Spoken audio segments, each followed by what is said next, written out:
মানুষ মানুষ যখন জন্ম নেয় তখন তার সাথে তার জিহ্বাও জন্ম নেয়। কিছু বছর পরে তার দাঁতও ওঠে, আর বৃদ্ধ অবস্থায় এই দাঁত তার সঙ্গ ছেড়ে চলে যায়। কিন্তু জিহ্বা তখনও সঙ্গ দেয়, কারণ দাঁত কঠোর হয় কিন্তু জিহ্বা কোমল হয়। ঠিক সেরকমই আপনি আপনার অস্তিত্ব বেশি সময় অবধি অক্ষুণ্ণ রাখতে চাইলে আপনাকে জিহ্বার মতো কোমল আর নমনীয় হতে হবে, যাতে যেমনই পরিস্থিতি আপনার সম্মুখে আসুক, চড়াই আসুক বা উতরাই, দুঃখ আসুক অথবা সুখ, ক্ষতি হোক বা লাভই হোক, আপনার অস্তিত্ব যেন না ক্ষুণ্ণ হয়। কঠোর হওয়ার ফলে আপনার ভেঙে পড়ার সম্ভাবনা অনেক বেড়ে যায়। সমস্যা যেমনই হোক, দুঃখ আসুক অথবা সুখ, কোমলতার সাথে সাহসের সাথে তার সম্মুখীন হন। রাধা রাধা। মানুষের কোন বিষয়ে অহংকার থাকে? সময়, ক্ষমতা, শরীর আর সম্পত্তি। আর এই চারটি সর্বদা সঙ্গে থাকে না। কি বিচিত্র ব্যাপার! আপনি নিজেই দেখুন। সময় আজ ভালো হলেও কাল অবশ্যই খারাপ হতে পারে। ক্ষমতা আজ আপনার থাকলেও কাল তা নাও থাকতে পারে। এই শরীরটা তো নশ্বরই বটে। যত আপনি বার্ধক্যের দিকে অগ্রসর হবেন, দুর্বল হতে থাকবেন, সৌন্দর্য ক্ষীণ হতে থাকবে। আর সম্পত্তি আজ আপনার, কাল অন্য কারোর হয়ে যাবে।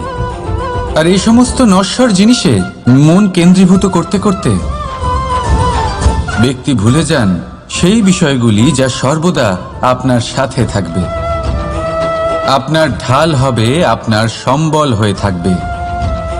আর তা হলো আপনার স্বভাব, বুদ্ধি, সৎসঙ্গ আর খাঁটি সম্পর্ক।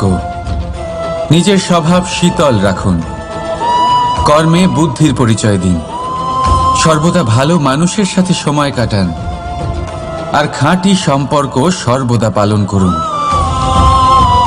জীবনে সর্বদা সুখী হবেন।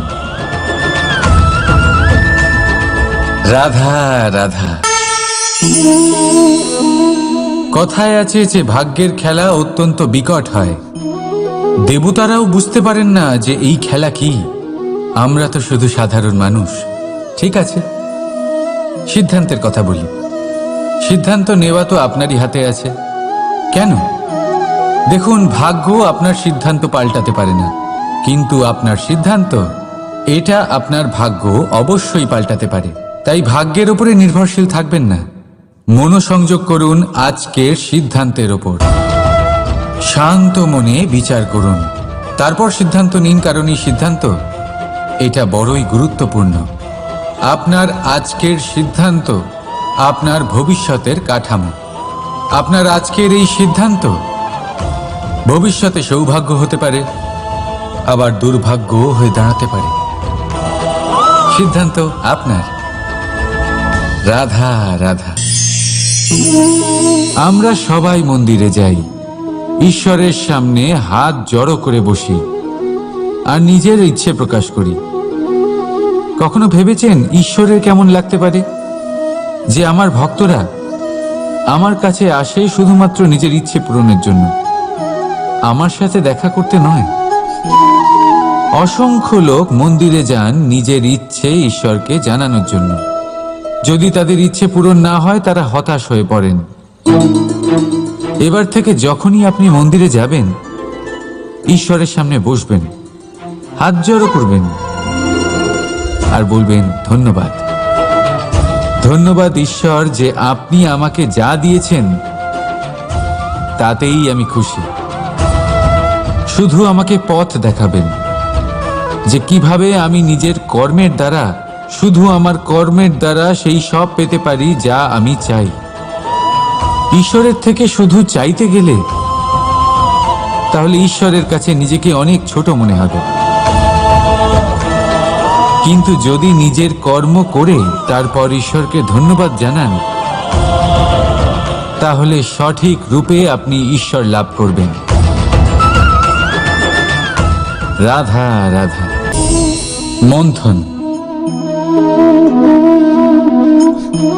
আমরা সবাই এটাই জানি যে অমৃত পাওয়ার জন্য সমুদ্র মন্থন করা হয়েছিল, কিন্তু এর পিছনে যে মহান উদ্দেশ্য ছিল তা বেশিরভাগ লোকই বোঝে না।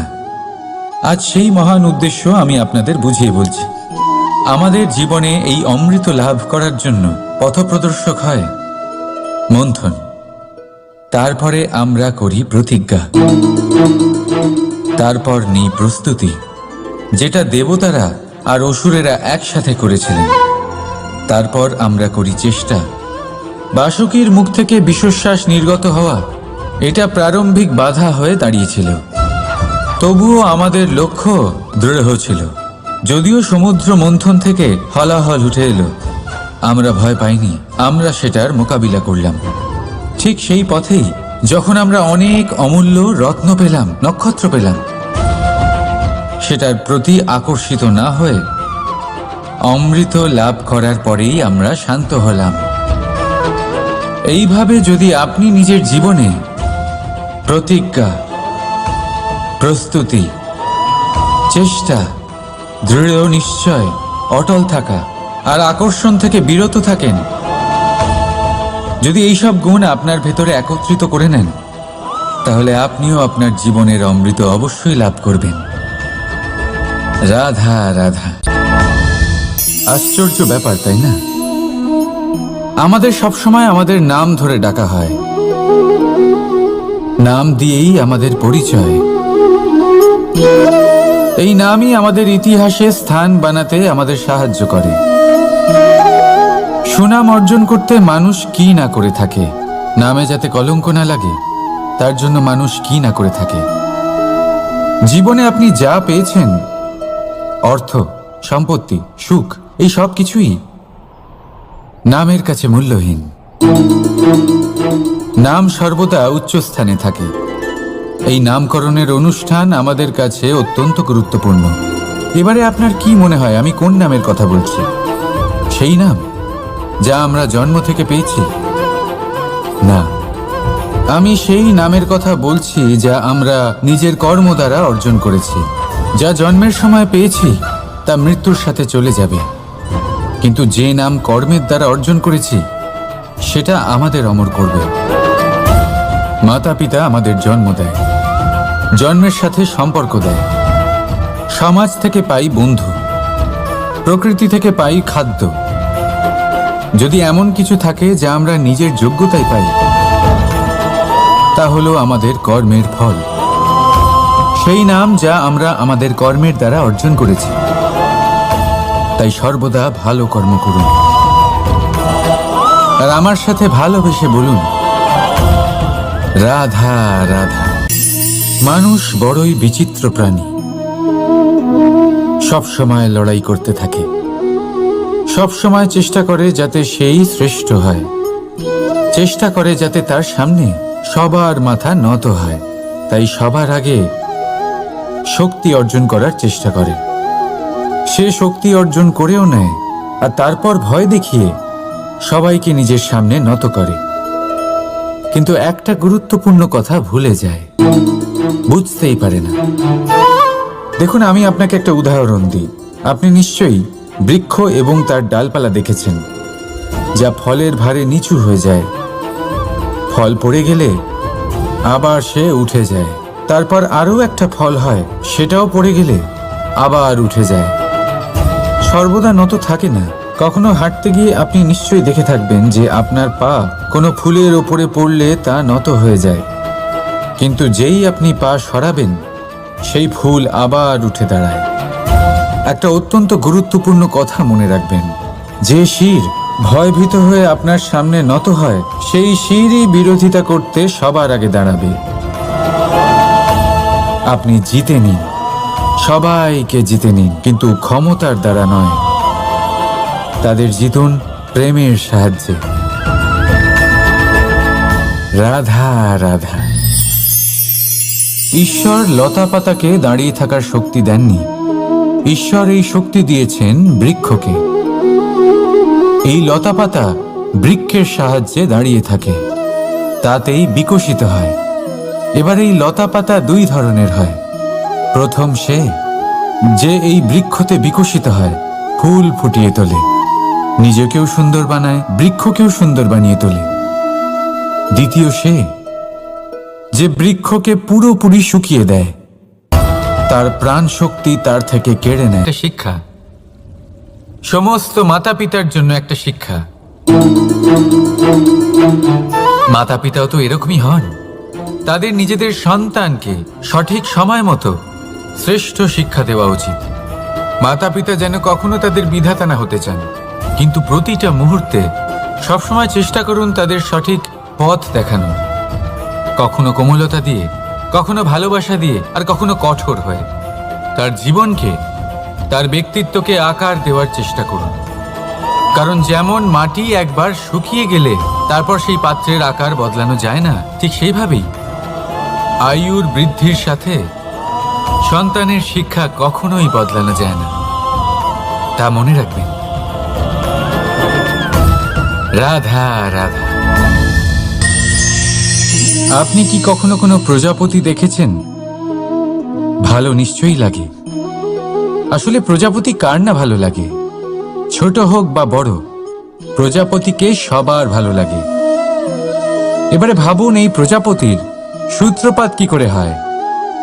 এই প্রজাপতি শুরু হয় একটা গুটি থেকে, যেখানে সে সুরক্ষিত থাকে।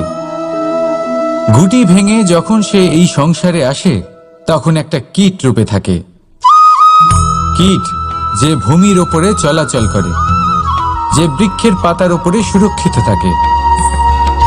তারপরে তার মধ্যে আসে আরো একটা পরিবর্তন, তার ডানা গজায়। তখনই সে প্রজাপতি হয়। তখন সে খোলা আকাশে উড়ে বেড়াতে পারে। সুন্দর সুন্দর পুষ্প থেকে সে মধু পান করে। কখনো ভেবেছেন যে প্রজাপতি ছাড়া আর কেউ এটা পারে না কেন? কারণ সে সেই গুটি থেকে বেরোতে পারে। যদি সে সেই গুটি থেকে নাই বেরোতো, সে উড়তেই পারত না, কখনো প্রজাপতি হতেই পারত না। আমাদের সাথেও ঠিক এটাই হয়। আমরা সবসময় সেখানেই থাকতে চাই যেখানে আমরা সুরক্ষিত থাকি। সেই সুরক্ষা চক্রেই আমরা থাকতে চাই, কিন্তু এই বিকাশ সুরক্ষা সীমা পার হওয়ার পরেই অর্জন করা যায়। তাই যদি আপনি জীবনে বড় কিছু করতে চান, মহান কাজ করতে চান, নিজের রাধা রাধা। আমাদের কোনো স্থানে পৌঁছতে গেলে একটা মাধ্যমের প্রয়োজন হয়। কিছু মানুষ এই মাধ্যমকে রাস্তা বলে, কেউ পথ বলে, আবার কেউ বলে সরণি। মানুষ নিজের লক্ষ্যে পৌঁছানোর জন্য এই পথেরই খোঁজে থাকে, কিন্তু মানুষ একটা কথা বুঝতে পারে না, যে এই পথে এগোতে গেলে এই পথকে পিছনে ঠেলাও অত্যন্ত প্রয়োজন। যদি এটা করার ক্ষমতা আপনার না থাকে, তাহলে আপনার পথ আপনাকে লক্ষ্যে পৌঁছতে দেবে না। দ্বিতীয় কথা, যদি নিরন্তর চেষ্টা আপনি করতে পারেন, যদি সেই ক্ষমতা আপনার মধ্যে থাকে, তাহলে আপনি যখন চাইবেন, যেখানে চাইবেন, নিজের পথ নিজেই বানাতে পারবেন। রাধা রাধা। আমাদের সব থেকে ভালো লাগে বিজয়, সব থেকে অপ্রিয় হলো পরাজয়। কিন্তু আপনাকে একটা কথা বলে দিই, হার নামক কোনো পরিণাম হয়ই না। যাই পরীক্ষা থাকুক না কেন, হয় সেটা জয়তে পরিবর্তিত হয়, নয় সেটা আমাদের কোনো শিক্ষা দিয়ে যায়। তাই কোনো কিছু নতুন শুরু করার আগে কখনো সংকোচ করবেন না। হয় জয় আপনাকে বিজয়ীর মালা পরাবে, নয়তো এই হার আপনাকে অমূল্য কিছু শিখিয়ে যাবে। রাধা রাধা। এই ছোট কাঠের ডাল দেখতে পাচ্ছেন আপনি? একটা বৃক্ষ থেকে এরম হাজার হাজার ডাল পাবেন, যা দিয়ে আপনি আগুন জ্বালাতে পারবেন, যা নিজে জ্বলে আমাদের ভোজন বানাতে সাহায্য করে থাকে, যা নিজে জ্বলে অন্ধকারে আমাদের আলোকিত করে। যদি এটাই অন্যভাবে দেখা যায়, তাহলে এমনই এক ছোট্ট ডালের টুকরো একটা ছোট্ট ফুলকিতেই নিজের সাথে হাজার হাজার বৃক্ষ জ্বালিয়ে দিতে পারে।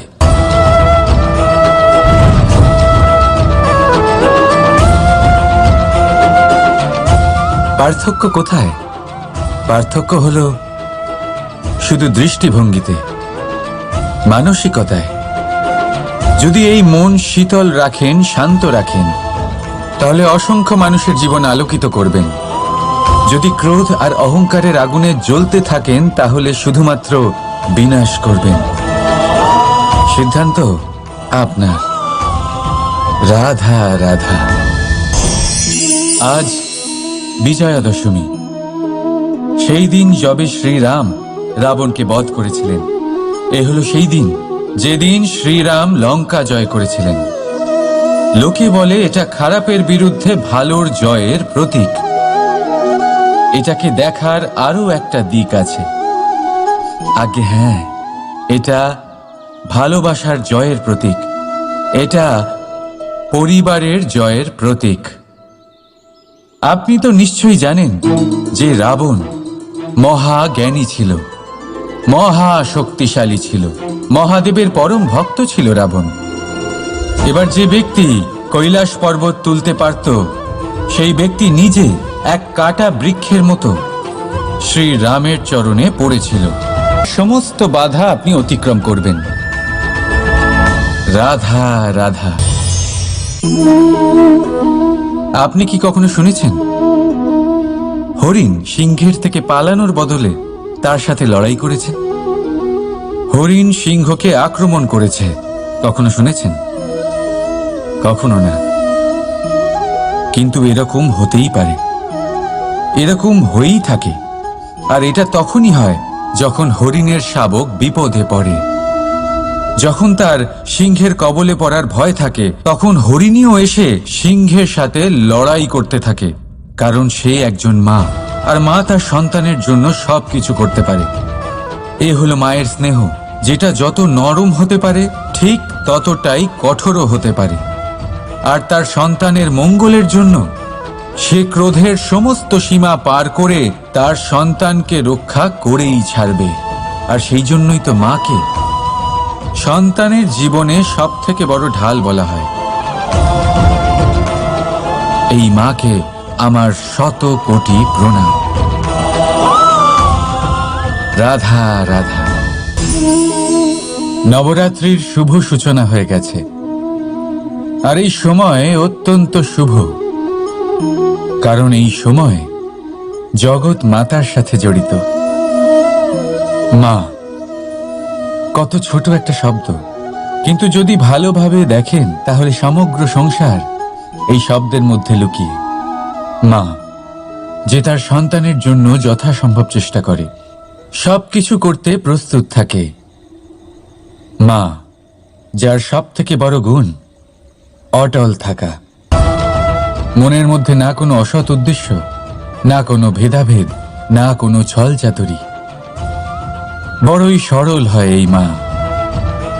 সন্তান যদিও বা মিছে মিছে কেঁদে ওঠে, মায়ের মনে হয় সন্তানের হয়তো সত্যিই খিদে পেয়েছে। মা জন্মদাত্রী হোক বা পালিকাই হোক, স্বর্গ, এই স্বর্গ আমরা মায়ের চরণের তলায় খুঁজে পাই। তাই এই মাকে আমাদের শত কোটি প্রণাম। রাধা রাধা। সহনশীলতা মায়ের দ্বিতীয় সব থেকে বড় গুণ। কথায় আছে যে পৃথিবীর থেকে বেশি সহ্য শক্তি আর কারণ নেই। তাকে কর্ষণ করার পরেও পৃথিবী আমাদের ফসল প্রদান করে, কিন্তু মা, এই মা পৃথিবীর থেকে কম কিছু সহনশীল নয়। একবার ভেবে দেখুন, 9 মাস অবধি সন্তানকে নিজের গর্ভে ধারণ করে। এই সহনশীলতা কি কোনো পুরুষ দেখাতে পারবে? মায়ের আরো দুটো মহান গুণ, সাহস আর সম্বল। সাহস এটা যে সে তার সন্তানের জন্য সব কিছু করতে পারে, আর সম্বল যে সে তার সন্তানকে কখনো ভেঙে পড়তে দেবে না। একবার ভেবে দেখুন, যখনই আপনি আহত হন, চিৎকারের আগে মায়ের নাম কেন আসে? ভেবে দেখুন, যখন আপনার শক্তির প্রয়োজন পড়ে, সাহসের প্রয়োজন পড়ে, সামনের পথ আপনি দেখতে পাচ্ছেন যা অত্যন্ত কঠিন মনে হচ্ছে, তখন মুখ থেকে মায়ের নামই কেন বেরোয়? কারণ মা আমাদের সাহস যোগায়, মাই আমাদের ভরসাও যোগায়। মা জানেন কি করে আমাদের আঙুল ধরে আমাদের হাঁটতে শেখাতে হবে। মা এটাও জানে যে কিভাবে কান ধরে আমাদের সঠিক পথে নিয়ে আসতে হবে। এই রকম সাহসী মায়েদের আমার শত কোটি প্রণাম। রাধা রাধা। মায়ের আরেকটা সব থেকে মহান গুণ পরিস্থিতির সাথে নিজেকে মানিয়ে নেওয়ার অদ্ভুত শক্তি। যেভাবে একজন মা নিজেকে মানিয়ে নিতে পারেন, আর কেউ তা পারে না। মা একটা বিশাল নদীর মতো, যার গতিবেগ অপরিসীম, কিন্তু অহংকার একটুও নেই। যেভাবে একটা নদী পথের অনুকূলে প্রবাহিত হয়, সেভাবে একজন মা নিজের সন্তানের স্নেহে ঢলে পড়ে, পরিস্থিতি যাই হোক না কেন। সন্তানের ঘুমানোর সময়ের সাথে নিজের ঘুমানো, সন্তানের জাগার সময়ের সাথে নিজের জেগে ওঠা, সন্তানের পছন্দ মতো খাবার সে। রাধা রাধা। করুণা, করুণা সেই অনুভূতি যার থেকে এই সংসারের সমস্ত অনুভূতির জন্ম হয়। আর এই সমগ্র সংসার মায়ের থেকে জন্ম নেয়। মাই সেই ব্যক্তি যিনি করুণার সাগর। সন্তানকে দেখেই উনি বুঝে যান যে তার বিড়ম্বনা কিসের, তার কিসের প্রয়োজন। সন্তানের চোখে যদি উনি জল দেখেন, সেটা দেখেই উনি বুঝে যান যে সন্তানের শরীরের কোন অংশে সে জীবন থেকে চলে গেলে তারপরে আপনি জীবন অবশ্যই যাপন করুন। আর আমার সাথে বলুন রাধা রাধা। মানুষ যখন জন্ম নেয়, তখন তার সাথে তার জিহ্বাও জন্ম নেয়। কিছু বছর পরে তার দাঁতও ওঠে, আর বৃদ্ধ অবস্থায় এই দাঁত তার সঙ্গ ছেড়ে চলে যায়। কিন্তু জিহ্বা তখনও সঙ্গ দেয়, কারণ দাঁত কঠোর হয় কিন্তু জিহ্বা কোমল হয়। ঠিক সেরকমই আপনি আপনার অস্তিত্ব বেশি সময় অবধি অক্ষুণ্ণ রাখতে চাইলে আপনাকে জিহ্বার মতো কোমল আর নমনীয় হতে হবে, যাতে যেমনই পরিস্থিতি আপনার সম্মুখে আসুক, চড়াই আসুক বা উতরাই, দুঃখ আসুক অথবা সুখ, ক্ষতি হোক বা লাভই হোক, আপনার অস্তিত্ব যেন না ক্ষুণ্ণ হয়। কঠোর হওয়ার ফলে আপনার ভেঙে পড়ার সম্ভাবনা অনেক বেড়ে যায়। সমস্যা যেমনই হোক, দুঃখ আসুক অথবা সুখ, কোমলতার সাথে, সাহসের সাথে তার সম্মুখীন হন। রাধা রাধা। মন্থন। আমরা সবাই এটাই জানি যে অমৃত পাওয়ার জন্য সমুদ্র মন্থন করা হয়েছিল, কিন্তু এর পিছনে যে মহান উদ্দেশ্য ছিল তা বেশিরভাগ লোকই বোঝে না। আজ সেই মহান উদ্দেশ্য আমি আপনাদের বুঝিয়ে বলছি। আমাদের জীবনে এই অমৃত লাভ করার জন্য পথপ্রদর্শক হয় মন্থন। তারপরে আমরা করি প্রতিজ্ঞা, তারপর নিই প্রস্তুতি, যেটা দেবতারা আর অসুরেরা একসাথে করেছিলেন। তারপর আমরা করি চেষ্টা। বাসুকীর মুখ থেকে বিশ্বশ্বাস নির্গত হওয়া এটা প্রারম্ভিক বাধা হয়ে দাঁড়িয়েছিল, তবুও আমাদের লক্ষ্য দৃঢ় ছিল। যদিও সমুদ্র মন্থন থেকে হলাহল উঠে এলো, আমরা ভয় পাইনি, আমরা সেটার মোকাবিলা করলাম। ঠিক সেই পথেই যখন আমরা অনেক অমূল্য রত্ন পেলাম, নক্ষত্র পেলাম, সেটার প্রতি আকর্ষিত না হয়ে অমৃত লাভ করার পরেই আমরা শান্ত হলাম। এইভাবে যদি আপনি নিজের জীবনে প্রতিজ্ঞা, প্রস্তুতি, চেষ্টা, দৃঢ় নিশ্চয়, অটল থাকা আর আকর্ষণ থেকে বিরত থাকেন, যদি এইসব গুণ আপনার ভেতরে একত্রিত করে নেন, তাহলে আপনিও আপনার জীবনের অমৃত অবশ্যই লাভ করবেন। রাধা রাধা। মানুষের কোন বিষয়ে অহংকার থাকে সময়, ক্ষমতা, শরীর আর সম্পত্তি। আর এই চারটি সর্বদা সঙ্গে থাকে না। কি বিচিত্র ব্যাপার! আপনি নিজেই দেখুন। সময় আজ ভালো হলেও কাল অবশ্যই খারাপ হতে পারে। ক্ষমতা আজ আপনার থাকলেও কাল তা নাও থাকতে পারে। এই শরীরটা তো নশ্বরই বটে। যত আপনি বার্ধক্যের দিকে অগ্রসর হবেন, দুর্বল হতে থাকবেন, সৌন্দর্য ক্ষীণ হতে থাকবে। আর সম্পত্তি আজ আপনার, কাল অন্য কারোর হয়ে যাবে। আর এই সমস্ত নশ্বর জিনিসে মন কেন্দ্রীভূত করতে করতে ব্যক্তি ভুলে যান সেই বিষয়গুলি যা সর্বদা আপনার সাথে থাকবে, আপনার ঢাল হবে, আপনার সম্বল হয়ে থাকবে। আর তা হল আপনার স্বভাব, বুদ্ধি, সৎসঙ্গ আর খাঁটি সম্পর্ক। নিজের স্বভাব শীতল রাখুন, কর্মে বুদ্ধির পরিচয় দিন, সর্বদা ভালো মানুষের সাথে সময় কাটান, আর খাঁটি সম্পর্ক সর্বদা পালন করুন। জীবনে সর্বদা সুখী হবেন। রাধা রাধা। কথায় আছে যে ভাগ্যের খেলা অত্যন্ত বিকট হয়। দেবতারাও বুঝতে পারেন না যে এই খেলা কি। আমরা তো শুধু সাধারণ মানুষ। ঠিক আছে, সিদ্ধান্তের কথা বলি। সিদ্ধান্ত নেওয়া তো আপনারই হাতে আছে। কেন? দেখুন, ভাগ্য আপনার সিদ্ধান্ত পাল্টাতে পারে না, কিন্তু আপনার সিদ্ধান্ত, এটা আপনার ভাগ্য অবশ্যই পাল্টাতে পারে। তাই ভাগ্যের উপরে নির্ভরশীল থাকবেন না। মনোসংযোগ করুন আজকের সিদ্ধান্তের ওপর। শান্ত মনে বিচার করুন, তারপর সিদ্ধান্ত নিন, কারণ এই সিদ্ধান্ত এটা বড়ই গুরুত্বপূর্ণ। আপনার আজকের সিদ্ধান্ত আপনার ভবিষ্যতের কাঠামো। আপনার আজকের এই সিদ্ধান্ত ভবিষ্যতে সৌভাগ্য হতে পারে, আবার দুর্ভাগ্য হয়ে দাঁড়াতে পারে। সিদ্ধান্ত আপনার। রাধা রাধা।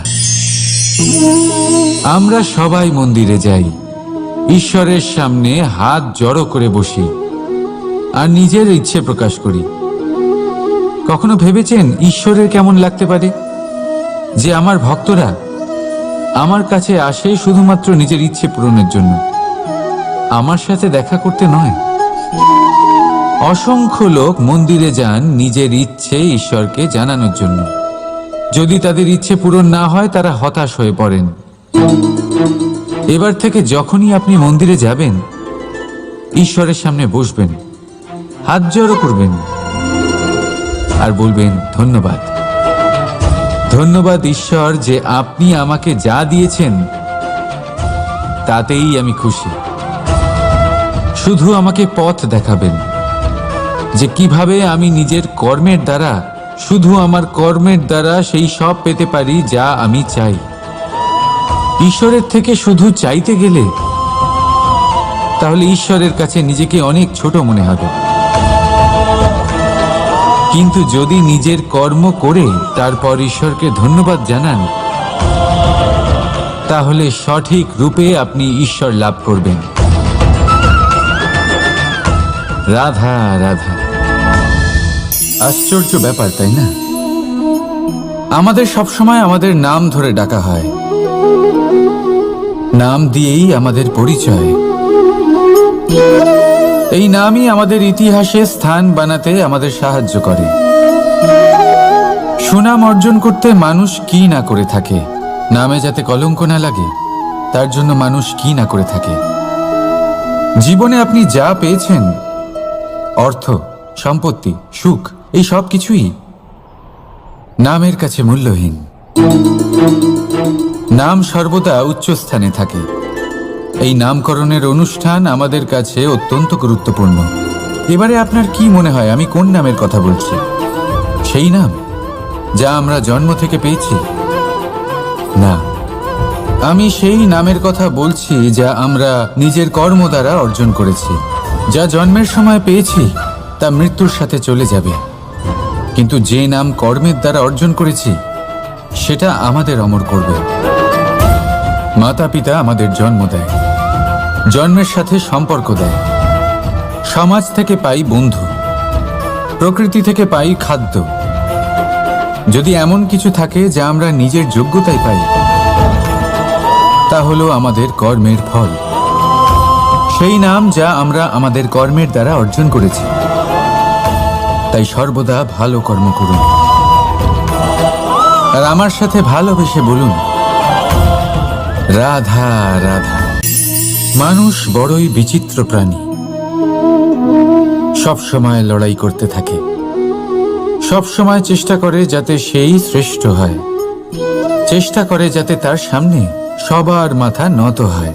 তাই সবার আগে শক্তি অর্জন করার চেষ্টা করে, সে শক্তি অর্জন করেও নেয়, আর তারপর ভয় দেখিয়ে সবাইকে নিজের সামনে নত করে। কিন্তু একটা গুরুত্বপূর্ণ কথা ভুলে যায়, বুঝতেই পারে না।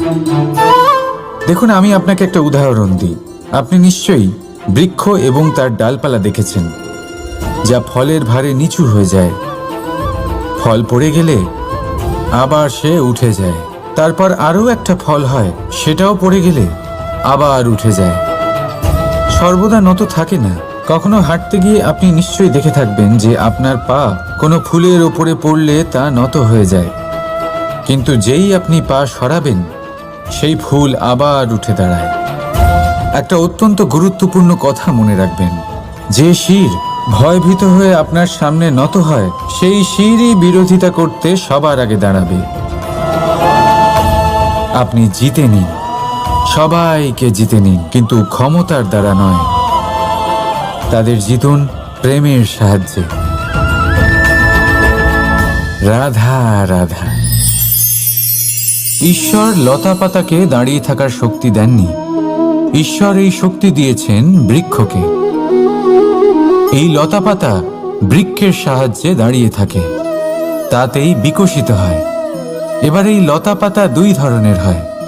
প্রথম সে যে এই বৃক্ষতে বিকশিত হয়, ফুল ফুটিয়ে তোলে, নিজেকেও সুন্দর বানায়, বৃক্ষকেও সুন্দর বানিয়ে তোলে।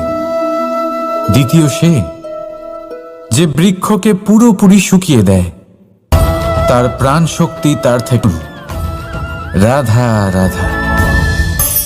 কখনো আপনি কোনো কুমোরকে দেখেছেন যারা মাটির পাত্র বানায়? প্রথমে সে ভিজে মাটি মাখে, তারপর তাকে গড়ে, তারপর তাকে চাকায় দিয়ে সঠিক আকার দেয়। যদি আকার ঠিক না হয় তা তক্ষুনি ঠিক করে দেয়, কারণ সে এটা জানে যে একবার এটা আগুনের তাপে দিয়ে দিলে, একবার এটা শুকিয়ে গেলে তারপরে এর আকার কখনোই বদলানো যায় না। এখানে লুকিয়ে আছে একটা শিক্ষা, সমস্ত মাতা পিতার জন্য একটা শিক্ষা। মাতা পিতাও তো এরকমই হন, তাদের নিজেদের সন্তানকে সঠিক সময় মতো শ্রেষ্ঠ শিক্ষা দেওয়া উচিত। মাতা পিতা যেন কখনো তাদের বিধাতা না হতে চান, কিন্তু প্রতিটা মুহূর্তে সবসময় চেষ্টা করুন তাদের সঠিক পথ দেখানো, কখনো কোমলতা দিয়ে, কখনো ভালোবাসা দিয়ে, আর কখনো কঠোর হয়ে। তার জীবনকে, তার ব্যক্তিত্বকে আকার দেওয়ার চেষ্টা করুন, কারণ যেমন মাটি একবার শুকিয়ে গেলে তারপর সেই পাত্রের আকার বদলানো যায় না, ঠিক সেইভাবেই আয়ুর বৃদ্ধির সাথে সন্তানের শিক্ষা কখনোই বদলানো যায় না। তা মনে রাখবেন। রাধা রাধা।